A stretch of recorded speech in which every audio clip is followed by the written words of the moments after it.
Welcome to war of aspirants. BA first semester history की एक और क्लास में आपका स्वागत है। ये क्लास है ancient and early medieval India till 1206 AD, यानी प्राचीन और प्रारंभिक मध्यकालीन भारत 1206 ईस्वी तक। इससे पहले हम 18 क्लासेस कर चुके हैं। आज ये 19वीं क्लास है। इससे पहले की दो क्लासेस यानी क्लास नंबर 17 और क्लास नंबर 18 में हमने मोस्ट इंपोर्टेंट क्वेश्चंस को किया है एग्जाम को ध्यान में रखते हुए, और इन क्लासेस में वो क्वेश्चंस हैं जो आपके एग्जाम के पर्सपेक्टिव से बहुत ज़्यादा इंपॉर्टेंट है। और आज की इस क्लास नंबर 19 में भी मैं आपको दो ऐसे क्वेश्चन कराने वाला हूं जो आपके एग्जाम के लिए बहुत ज़्यादा इंपॉर्टेंट होने वाले हैं। आपको यदि इससे पहले की सभी क्लासेस को क्रमानुसार देखना है या आप अपने हिसाब से क्लासेस देखना चाहते हैं तो आपको प्लेलिस्ट सेक्शन में जाना है, और प्लेलिस्ट सेक्शन में जाने के बाद आपको एक नाम मिलेगा BA first semester history ancient and early medieval India till 1206 AD. इस नाम से आपको प्लेलिस्ट मिल जाएगी। वहां पर जाकर आप क्रमानुसार सीरियल वाइज अपने हिसाब से क्लासेस देख सकते हैं। आज की इस क्लास में जो पहला मोस्ट इंपोर्टेंट क्वेश्चन मैं आपको कराने वाला हूं वो पहले ही परीक्षाओं में पूछा जा चुका है, और वो क्वेश्चन है गुप्त काल को भारतीय इतिहास का स्वर्ण युग क्यों कहा जाता है। Why Gupta age is called the golden age of Indian history. अब इसको थोड़ा ध्यान से समझिएगा। क्वेश्चन यदि आपसे ऐसे आ जाए कि गुप्त काल की उपलब्धियों का वर्णन कीजिए, उसकी अचीवमेंट्स बताइए, तो भी आपको यही आंसर लिखना है। मेरे कहने का मतलब, आपसे पूछ ले कि गुप्त काल में आर्थिक समृद्धि, इकोनॉमिक अचीवमेंट बताइए, तो उसका आंसर भी आपको इसी में मिल जाएगा। आपसे पूछे कला और स्थापत्य के बारे में, तो उसका आंसर भी मैं आपको इसी में बताऊंगा। कहने का मतलब आपको थोड़ा सा स्मार्टली आंसर राइटिंग करनी है। क्वेश्चन थोड़ा बहुत घुमा के आ सकता है, बदल के आ सकता है, लेकिन आपको उसे एडजस्ट करना आना चाहिए। ठीक है, चलिए आगे बढ़ते हैं और सबसे पहले शुरुआत करते हैं इंट्रोडक्शन से, यानी परिचय से। इतिहासकारों ने गुप्त काल को स्वर्ण युग या क्लासिकल युग कहा है।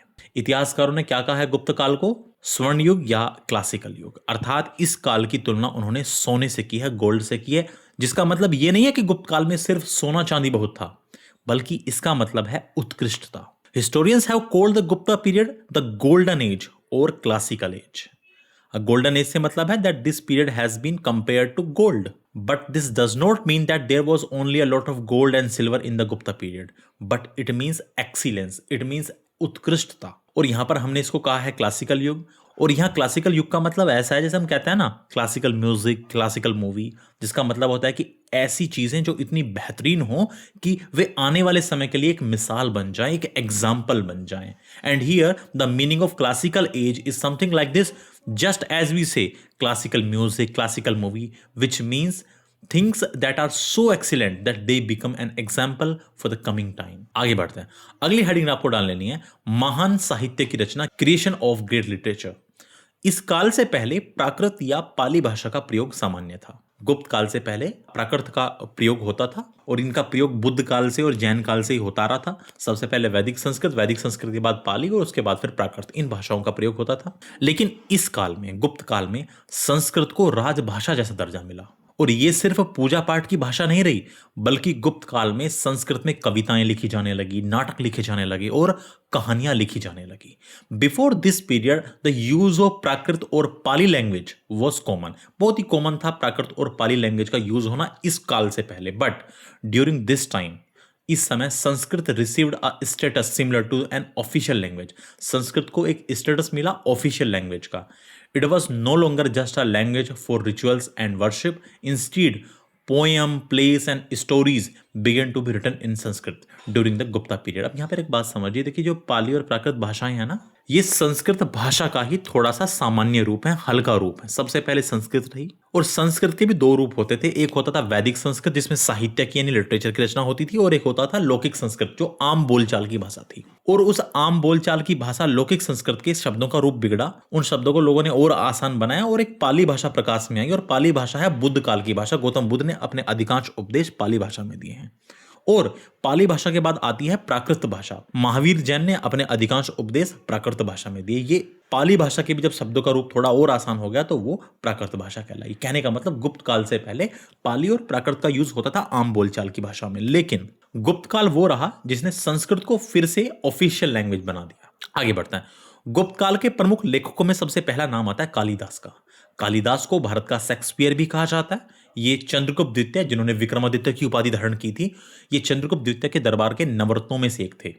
और इसी काल में कालिदास ने अभिज्ञान शकुंतलम, मेघदूत जैसी विश्व प्रसिद्ध कृतियों की रचना की। The first name among the major writers of the Gupta period is Kalidasa. Kalidasa is also known as the Shakespeare of India. He was one of the 9 gems in the court of Chandragupta second और चंद्रगुप्त विक्रमादित्य। इसके अलावा विशाख दत्त ने लिखा मुद्रा राक्षस। विशाख दत्त की रचना का नाम क्या है? मुद्रा राक्षस। अब ये मुद्रा राक्षस कोई धार्मिक किताब नहीं है, बल्कि ये एक जासूसी और राजनीति वाली कहानी है, यानी एक तरह का ये स्पाई थ्रिलर है कि कैसे चाणक्य ने नंदवंश को हराकर चंद्रगुप्त मौर्य को गद्दी पर बैठाया। Apart from this, Vishakhadatta wrote Mudrarakshasa. Vishakhadatta ने मुद्रा राक्षस लिखा। This is not a religious book, ये रिलीजियस बुक नहीं है कोई, but rather a political spy thriller, एक राजनीति का स्पाई थ्रिलर है। And this spy thriller story describing how Chanakya defeated the Nanda dynasty and installed Chandragupta Maurya on the throne. आइए इससे आगे बढ़ते हैं। उस समय ज्यादातर नाटक राजा रानियों पर ही लिखे जाते थे, लेकिन एक लेखक शूद्रक ने मृच्छकटिकम यानी मिट्टी की गाड़ी नाम की रचना लिखी। इसमें कहानी है एक गरीब ब्राह्मण व्यापारी और एक गणिका या एक नगरवधु की। यह उस समय के समाज की असली तस्वीर को दिखाता है। At that time most place were written about kings and queens, but Shudraka wrote Mrichchhakatikam. Mrichchhakatika means the little clay cart, मिट्टी की गाड़ी, एक छोटी सी मिट्टी की गाड़ी। It tells the story of a poor Brahmin merchant and a courtesan या नगरवधु। This play presents a real picture of the society of that time. और गुप्त काल के ही समय विष्णु शर्मा ने पंचतंत्र की कहानियां लिखी। इसमें जानवरों के माध्यम से राजा के मूर्ख बेटों को राजनीति और जीवन का ज्ञान दिया गया था। और ध्यान रखने वाली बात यह है कि पूरी दुनिया में बाइबल के बाद सबसे ज्यादा ट्रांसलेट होने वाली किताब, सबसे ज्यादा अनुवादित होने वाली किताब ये पंचतंत्र ही मानी जाती है। During the Gupta period itself, Vishnu Sharma wrote the stories of Panchatantra. In this, knowledge of politics and life was imparted to the king's foolish sons through the medium of animals. इसमें एनिमल्स की कहानियां हैं, उन जानवरों की कहानियों से शिक्षा दी गई है, सीखने की बातें बताई गई हैं उन जानवरों की कहानियों को दिखाकर, नॉलेज दी गई है उन जानवरों की कहानियों को लिखकर, और ये मुख्य रूप से राजा के मूर्ख बेटों के लिए लिखी गई थी। It is considered the most translated book in the world after the Bible. और इसके अलावा हम वर्तमान में रामायण, महाभारत या पुराणों को जिस रूप में पढ़ते हैं वे मूल रूप से बेसिकली बहुत पहले लिखे गए थे, लेकिन वे बिखरे हुए थे, कंपाइल नहीं थे। इस काल में ऋषियों और विद्वानों ने, गुप्त काल में ही ऋषियों और विद्वानों ने उन्हें संकलित किया, कंपाइल किया, उनको व्यवस्थित ढंग से लिखा और इनको पक्का किया। इसलिए कहा जाता है कि पुराणों का जो वर्तमान रूप है ना, वो गुप्त काल में तैयार हुआ। The form in which we currently read the Ramayana, Mahabharata और Purana was originally written much earlier, but they were scattered, they were unorganized. During Gupta period, sages and scholars compiled them.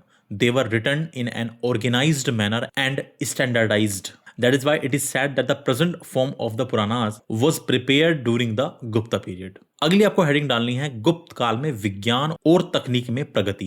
Progress in science and technology during the Gupta period. Gupta काल को स्वर्ण युग कहने का एक बहुत बड़ा कारण यह भी है कि उस समय भारत में वैज्ञानिक सोच यानी साइंटिफिक थिंकिंग प्रगति कर रही थी। उस समय दुनिया मानती थी कि पृथ्वी चपटी है या स्थिर है, या तो धरती फ्लैट है या स्टेबल है अपनी जगह। आर्यभट्ट ने उस जमाने में बिना आज के टेलीस्कोप के गणित लगाकर बता दिया था कि पृथ्वी गोल है और अपनी धुरी यानी अपनी एक्सिस पर घूमती है, जिसकी वजह से दिन रात होते हैं। और उन्होंने सूर्य ग्रहण और चंद्र ग्रहण का भी सही कारण बताया, और उन्होंने शून्य यानी जीरो की शक्ति को पहचाना और दशमलव प्रणाली का उपयोग किया। उनकी प्रसिद्ध किताब का नाम है Aryabhatiya. A major reason for calling the Gupta period the golden age is that scientific thinking was advancing in India at that time. उस टाइम पर इंडिया में साइंटिफिक थिंकिंग भी प्रगति कर रही थी, एडवांस होती जा रही थी। Eight that time the world believed that the earth was flat और स्टेशनरी। या तो अर्थ फ्लैट है यानी चपटी है, या वो स्टेशनरी है, एक ही जगह पर रुकी हुई है। Aryabhata in that era, Aryabhata ने उस इरा में, उस युग में, without modern telescopes used mathematics to state that the earth is round and rotates on its axis, कि पृथ्वी गोल है और अपनी एक्सिस पर रोटेट करती है, which causes day and night, जिसकी वजह से दिन और रात होते हैं। He also explain the true causes of solar and lunar eclipses, और उन्होंने सूर्य ग्रहण होने का और चंद्र ग्रहण होने का भी सही कारण बताया। He recognised the power of zero and utilised the decimal system and the name of his famous book is Aryabhatiya. इसके अलावा गुप्त काल में ही चंद्रगुप्त द्वितीय के ही एक नवरत्न थे वराहमिहिर। वराहमिहिर खगोल और भूगोल के विद्वान थे और ये भी चंद्रगुप्त द्वितीय के नवरत्नों में से एक थे। इन्होंने लिखी बृहत संहिता। इन्होंने बृहत संहिता लिखी। इस पुस्तक में सिर्फ तारों की बात नहीं है, स्टार्स की बात नहीं है, बल्कि मौसम विज्ञान यानी वेदर या कह सकते हैं मेट्रोलॉजी, वास्तुकला, आर्किटेक्चर और खेती बाड़ी से जुड़े वैज्ञानिक नियमों की भी बात की गई है। Varahamihira, a scholar of astronomy and geography, was also one of the 9 gems of Chandragupta II. He wrote Brihat Samhita. He wrote the book Brihat Samhita. This book discusses not only stars but also scientific principles related to meteorology यानी weather, architecture and agriculture. इसके अलावा एक और विद्वान थे जिनका नाम था धन्वंतरी। गुप्त काल में धन्वंतरी आयुर्वेद के सबसे बड़े विद्वान थे। ये जड़ी बूटियों से बड़ी बीमारी का इलाज जानते थे। ये भी चंद्रगुप्त द्वितीय के नवरत्नों में शामिल थे। During the Gupta period Dhanvantari was the greatest scholar of Ayurveda. He knew how to cure even the most severe disease using herbs. ये बहुत सीवियर डिसीज को भी, बहुत गंभीर बीमारी को भी हर्ब्स यानी जड़ी बूटियों के इलाज से ठीक करना जानते थे। He was also included among the 9 James of Chandragupta II। ये भी जो चंद्रगुप्त द्वितीय के 9 जेम्स थे, नवरत्न थे, उन्हीं में शामिल थे। इसके बाद एक और आश्चर्य की बात है, वो है मेहरौली का लौह स्तंभ, मेहरौली आयरन पिलर। देखिए दिल्ली में कुतुब मीनार परिसर में, कुतुब मीनार कॉम्प्लेक्स में एक लोहे का खंभा खड़ा है। इसे चंद्रगुप्त विक्रमादित्य से जोड़ करके देखा जाता है। अब हम ये बात अच्छी तरह से जानते हैं कि सामान्य लोहा तो बारिश और हवा में कुछ ही महीनों में जंग खा जाता है, रस्ट खा जाता है, लेकिन ये स्तंभ, ये खंभा लगभग 1600 वर्षों से भी ज्यादा से खुले आसमान के नीचे खड़ा है, धूम बारिश सह रहा है, फिर भी इसमें आज तक जंग नहीं लगा है। ये साबित करता है कि गुप्त काल के कारीगरों को रसायन विज्ञान का यानी केमिस्ट्री का और धातुओं को मिक्स करने का, मेटल्स को मिक्स करने की ऐसी तकनीक पता थी जो आज के आधुनिक वैज्ञानिकों के लिए भी हैरानी की बात है। An iron pillar stands in the Qutub Minar complex in Delhi is called Mehroli iron pillar.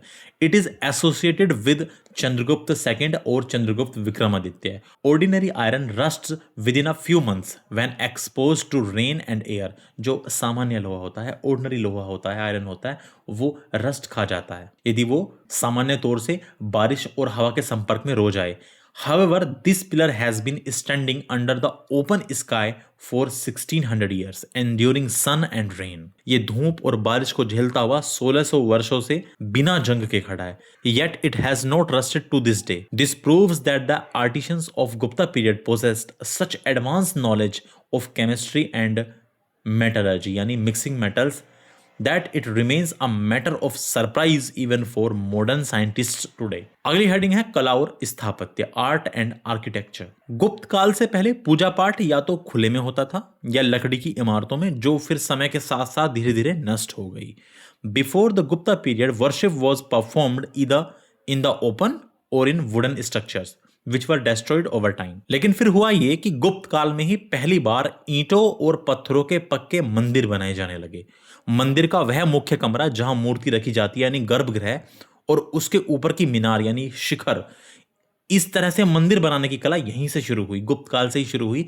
और उत्तर भारत के मंदिरों की जो शैली है, जैसे हमारे नॉर्थ इंडिया में जो मंदिर बनते हैं उनके ऊपर ऊंचा सा शिखर होता है, टावर होता है, तो ऐसे ऊंचे शिखर वाले मंदिर, तो ऐसे ऊंचे शिखर वाले मंदिरों को कहते हैं नागर शैली के मंदिर। इस शैली को क्या कहा जाता है? नागर शैली कहा जाता है। और इस नागर शैली की नींव पड़ी थी गुप्त काल में। ये एक इंपॉर्टेंट पॉइंट है। और इसका एक उदाहरण भी आप देख सकते हैं, देवगढ़ का दशावतार मंदिर जो झांसी उत्तर प्रदेश में है, इसका सबसे अच्छा उदाहरण है। यह भारत के सबसे पुराने बचे हुए पक्के मंदिरों में से एक है। It was only during the Gupta period that permanent temples made of BRICS and stones started being built for the first time.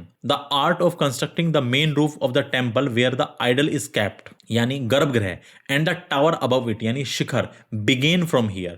The style of North Indian temples, temple with high tower, is called the Nagar style. Its foundation was laid during the Gupta period. Example, the Dashavatar temple at Devgarh, Jhansi, Uttar Pradesh is the best example of this, and it is one of the oldest surviving permanent temple in India. इसके बाद बात करते हैं गुप्त काल में चित्रकला यानी painting in the Gupta period. Ajanta की गुफाएं महाराष्ट्र में स्थित हैं और अजंता की गुफा नंबर 16, 17 और 19 गुप्त काल की मानी जाती है। अजंता की गुफाओं में गुफा नंबर 16, 17 और 19 गुप्त काल की मानी जाती हैं। और अजंता की गुफा नंबर 16 में मरणासन राजकुमारी यानी डाइंग प्रिंसेस का चित्र है, जिसमें दुख और दर्द इतना वास्तविक लगता है उसका चित्र देखकर कि देखने वाला भावुक हो जाए।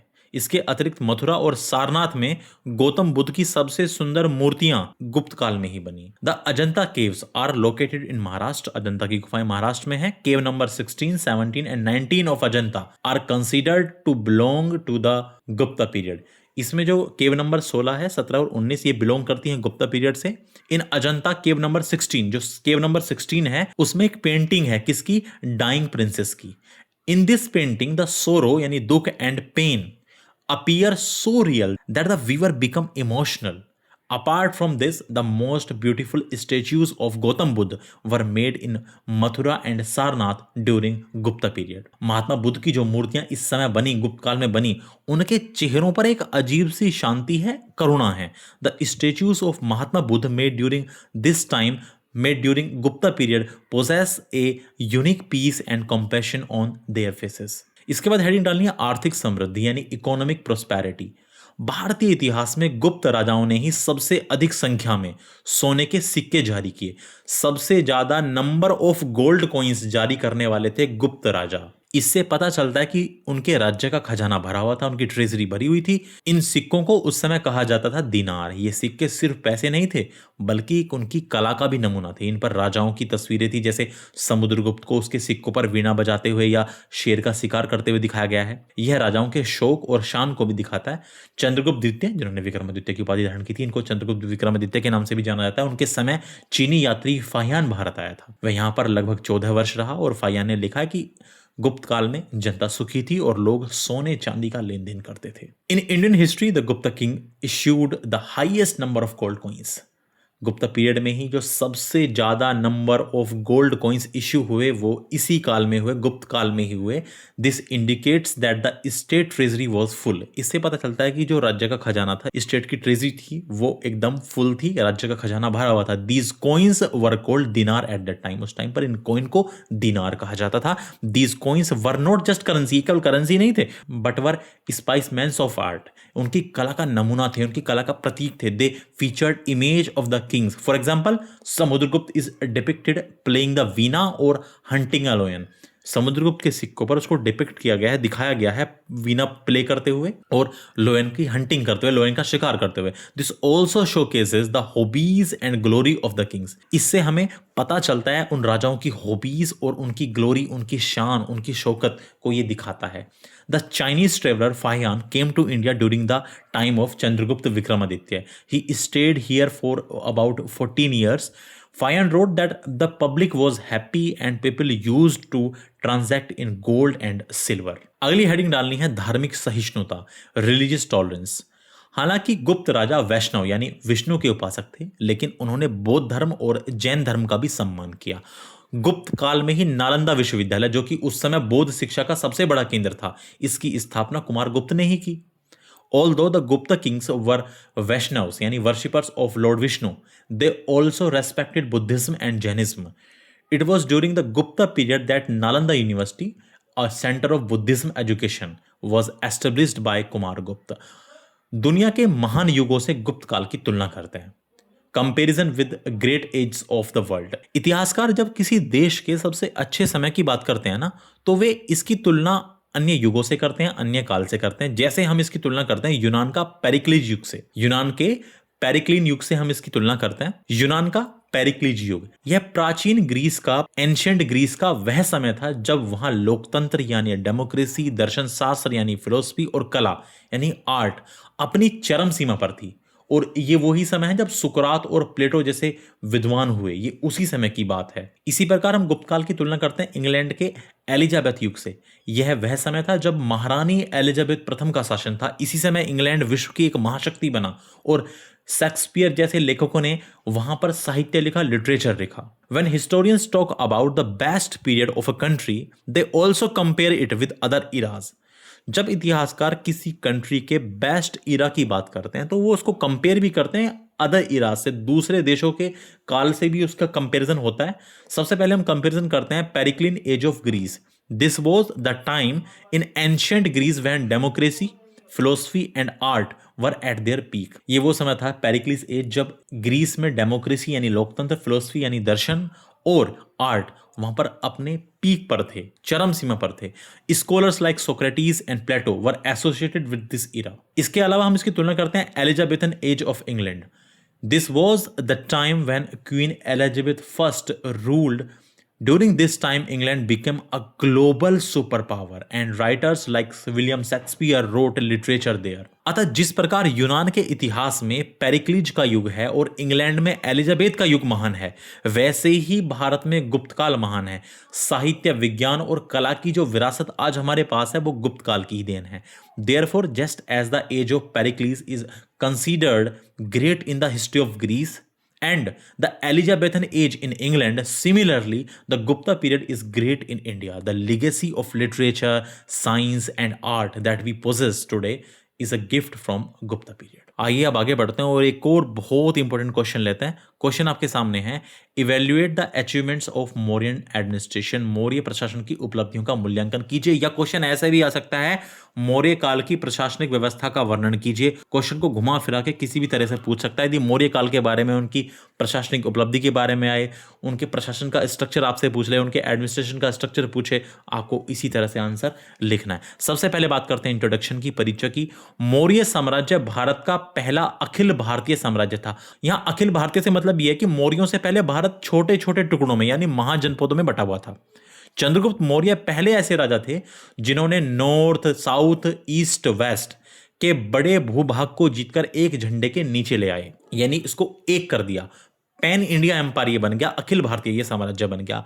इस विशाल साम्राज्य को चलाने के लिए एक मजबूत प्रशासन की, एक स्ट्रॉन्ग एडमिनिस्ट्रेशन की जरूरत थी. या हम ये कह सकते हैं कि इतने बड़े इलाके को संभालने के लिए सिर्फ ताकत नहीं बल्कि एक मजबूत सिस्टम की जरूरत थी. The Mauryan empire was India's first pan India empire. इसको हम पैन इंडिया एम्पायर इसलिए कह रहे हैं, इसको बहुत बड़ा विशाल साम्राज्य इसलिए कहा जा रहा है क्योंकि इससे पहले before the Mauryas India was divided into small fragments, divided into mahajanapadas. Chandragupta Maurya was the first king who conquered large territories in the north, south, east and west and brought them under one flag. To run this vast empire, इतने बड़े empire को, इतने vast, इतने huge empire को चलाने के लिए a strong administration was needed. Or it can be said that to manage such a huge area, not just strength, not just power, but a strong system was required. We mainly get information about this administration from to sources. इस प्रशासन की जानकारी हमें मुख्य रूप से दो स्रोतों से मिलती है. मौर्य प्रशासन की जानकारी पहला तो है कौटिल्य का अर्थशास्त्र और दूसरा है मेगस्थनीज की इंडिका. अर्थशास्त्र तो राजनीति की पुस्तक है, इसका मतलब आप ये मत समझिएगा इसका नाम अर्थशास्त्र है तो ये कहीं इकोनॉमी से संबंधित है, नहीं, ये एक राजनीति की पुस्तक है. और इंडिका है मेगस्थनीज का आंखों देखा हाल. अर्थशास्त्र है बुक ऑफ पॉलिटिक्स और इंडिका है आई विटनेस अकाउंट. तो इसी में आपको दो लाइन लिख देनी है अर्थशास्त्र के बारे में. यह चाणक्य यानी कौटिल्य द्वारा लिखी गई राजनीति और प्रशासन की नियमावली है. इसमें बताया गया है कि राजा को कैसा होना चाहिए, जासूस कैसे होने चाहिए, टैक्स कैसे वसूलने चाहिए, और यह ग्रंथ बताता है कि नियम क्या होने चाहिए. Kautilya's Arthashastra, this is the manual of politics and administration written by Chanakya. ये एक तरह का मैनुअल है जिसमें पॉलिटिक्स और एडमिनिस्ट्रेशन के बारे में बताया गया है. It describes how a king should be, राजा कैसा होना चाहिए. व्हाट स्पाइस यानी जासूस शुड बी लाइक, वो किसकी तरह होने चाहिए, जासूस कैसे होने चाहिए. And how taxes should be collected, किस तरह से टैक्स कलेक्ट किए जाने चाहिए. दिस टेक्स्ट टेल अस, ये ग्रंथ हमें बताता है what the rules should be, कि नियम क्या होने चाहिए, कैसे होने चाहिए. मेगस्थनीज की इंडिका की बात करें तो मेगस्थनीज एक यूनानी राजदूत था जो चंद्रगुप्त मौर्य के दरबार में रहा. उसने जो कुछ अपनी आंखों से देखा वो इंडिका में लिखा. जैसे पाटलिपुत्र नगर का प्रशासन कैसा था, सेना कैसे काम करती थी, और ये बताता कि वास्तव में उस समय हो क्या रहा था. Megasthenes indica. Megasthenes was a Greek ambassador who stayed in the court of Chandragupta Maurya. He wrote what he saw with his own eyes in Indica. For example, how administration of Patliputra city was run and how the army functioned. This describes what was actually happening. इसके बाद हम बात करेंगे मौर्य साम्राज्य का केंद्रीय प्रशासन, central administration of the Mauryan empire. Maurya प्रशासन केंद्रीकृत था यानी सेंट्रलाइज्ड था, यानी सारी शक्ति राजा के हाथ में थी, लेकिन वह प्रजा की भलाई के लिए काम करता था। The Mauryan administration was centralised, meaning all power was in the hand of the king, but he worked for the welfare of the subjects यानी प्रजा। चाणक्य यानी कौटिल्य ने अर्थशास्त्र में बहुत ही सुंदर बात लिखी है, जैसे एक पहिए से गाड़ी नहीं चल सकती, वैसे ही अकेले राजा प्रशासन नहीं चला सकता। इसलिए राजा की मदद के लिए मंत्रियों का होना जरूरी था। मौर्य काल में राजा को सलाह देने के लिए एक मंत्री परिषद होती थी। इसके सदस्यों का चुनाव बहुत ही कड़े इम्तिहान यानी उपधा परीक्षण के बाद होता था। इनका उपधा परीक्षण होता था, एक तरह का सीक्रेट टेस्ट होता था। इसमें इन्हें लालच, डर या धर्म के नाम पर भड़काकर परखा जाता था, और जो व्यक्ति पूरी तरह ईमानदार और राजा के प्रति वफादार निकलता था, केवल उसे ही मंत्री बनाया जाता था। राजा के मंत्रियों अधिकारियों को तीर्थ कहा जाता था, यानी प्रशासन को चलाने के लिए 18 उच्च अधिकारियों का एक समूह था जिन्हें तीर्थ कहा जाता था। Chanakya has written a very beautiful thing in Arthashastra, just as a chariot can not move one wheel, जैसे रथ एक व्हील पर नहीं चल सकता, similarly a king alone can not run the administration, इसी तरह राजा अकेला एडमिनिस्ट्रेशन को नहीं चला सकता। Therefore it was necessary to have ministers to assist the king. There used to be a council of ministers यानी मंत्री परिषद टू एडवाइज द किंग। तो मौर्य काल में एक काउंसिल ऑफ मिनिस्टर्स थी, एक मंत्री परिषद थी जो राजा को एडवाइस देती थी। The selection of its members took place after a very strict test, और वो स्ट्रिक्ट टेस्ट जाना जाता था उपधा परीक्षण के नाम से। In this they were tested by provoking them in the name of greed, fear और religion. Only the person who turned out to be completely honest and loyal to the king was made a minister. The king's minister, या कह सकते हैं the king's officials were called तीर्थ. There was a group of 18 high officials to run the administration who were called तीर्थास। Maurya काल में दो सबसे महत्वपूर्ण अधिकारी थे। There were two most important officials in the Mauryan period. पहला तो था समाहर्ता, इसका काम था पूरे राज्य से कर वसूलना और बजट तैयार करना, यानी ये आज के वित्त मंत्री के जैसा था। His job was to collect taxes from the entire state and prepare the budget. He was like today's finance minister. और इसके अलावा एक और महत्वपूर्ण अधिकारी था सन्निधाता। इसका काम था वसूले गए धन और अनाज को शाही खजाने और गोदाम में सुरक्षित रखना। Sannidhata, his job was to keep the collected money and grain safe in royal treasury and warehouse. Maurya काल का प्रांतीय प्रशासन, provincial administration of Mauryan period. इतने बड़े साम्राज्य को एक जगह से संभालना मुश्किल था, इसलिए साम्राज्य को 5 बड़े प्रांतों में बांटा गया। हर प्रोविंस का, हर प्रांत का मुखिया राज परिवार का कोई राजकुमार ही होता था, कोई ना कोई प्रिंस होता था, राजा का ही कोई पुत्र हर प्रांत का मुखिया होता था। It was difficult to manage such a vast empire, huge empire from one place, so the empire was divided into 5 large provinces. The head of every province used to be a prince from the royal family. अब इसी में हम बात करते हैं नगर प्रशासन की भी, सिटी एडमिनिस्ट्रेशन की। मेगास्नीज ने मौर्यों के नगर प्रशासन यानी विशेषकर पाटलिपुत्र जो उनकी राजधानी थी उसकी बहुत तारीफ की है। नगर का शासन 30 सदस्यों की एक परिषद चलाती थी। यह परिषद 6 समितियों में यानी 6 कमेटी में बटी थी और हर समिति में 5 सदस्य होते थे। इनका काम सफाई, विदेशियों की देखरेख, जन्म मृत्यु का रजिस्ट्रेशन और बाजारों की जांच करना था। Megasthenes has highly praised the city administration of the Mauryas, specially Pataliputra. The administration of the city was run by a council of 30 members. This council was divided into 6 committees and there were 5 members in each committee. Their work involved sanitation यानी सफाई, looking after foreigners जो विदेशी यात्री आते थे उनकी देखरेख, registration of births and deaths and inspecting markets और बाजारों की जांच। इसके बाद बात करते हैं मौर्य काल में गुप्तचर व्यवस्था, एस्पाइनेज सिस्टम इन मौर्यन पीरियड। मौर्यों की जासूसी व्यवस्था दुनिया में सबसे बेहतरीन मानी जाती है। जासूसों को कहते थे गूढ़ पुरुष। ये 2 तरह के होते थे, एक संस्था और एक संचरा। संस्था उसको कहते थे जो एक जगह रहकर जासूसी करते थे, और संचरा जो घूम घूम कर जासूसी करते थे। राजा को पल पल की खबर रहती थी, यहां तक कि स्त्रियां भी जासूसी करती थी। द एस्पायोनेज यानी spy system of the Mauryas is considered one of the best in the world.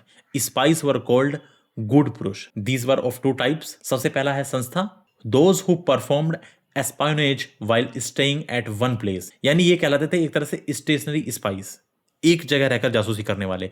दूसरा संचरा, those who performed espionage while moving around, यानी वॉन्डरिंग स्पाइस, घूम घूम कर जासूसी करने वाले। The king used to get news of every single moment, even women performed espionage duties. Maurya काल में न्याय व्यवस्था, judicial system in Mauryan period.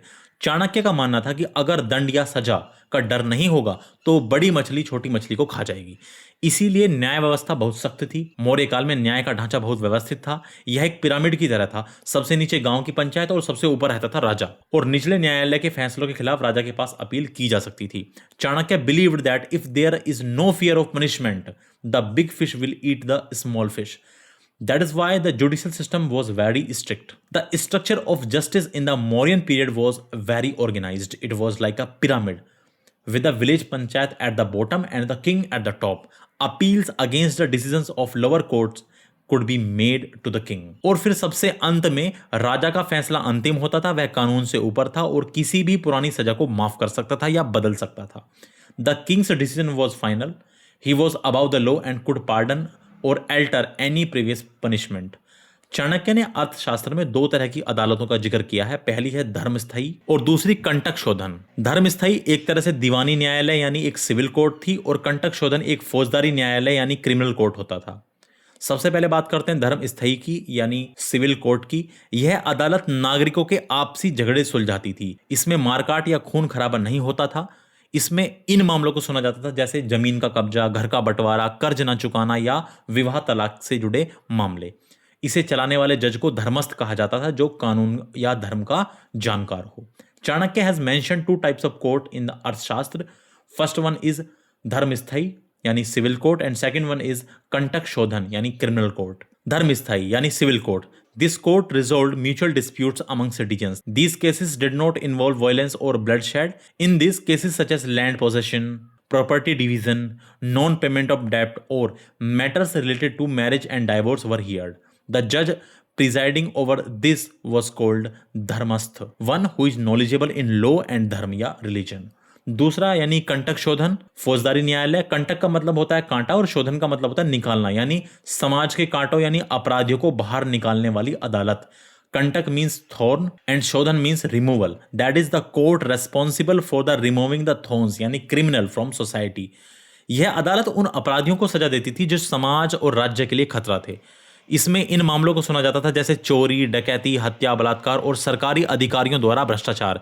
इसके न्यायाधीश को प्रदेष्टा कहा जाता था। उस समय आज की तरह मानवाधिकार यानी ह्यूमन राइट्स वाली बातें होती ही नहीं थी। सजाएं बहुत भयानक दी जाती थी ताकि लोग अपराध करने के नाम से ही कांपें। मेगास्नीज ने लिखा है कि कठोर सजाओं के कारण भारत में चोरी बहुत कम होती थी और लोग अपने घरों में ताला नहीं लगाते थे। This court punished those criminals who were a threat to society and the state. Matters heard here included theft, robbery, murder, rape, and corruption by government officials. Its judge was called Pradeshta. At that time, there was no concept of human rights like today. Punishments given were very severe, very terrible, so that people would tremble at very thought of committing a crime. कि लोग crime का सोच के भी tremble करने लगे, कांपें।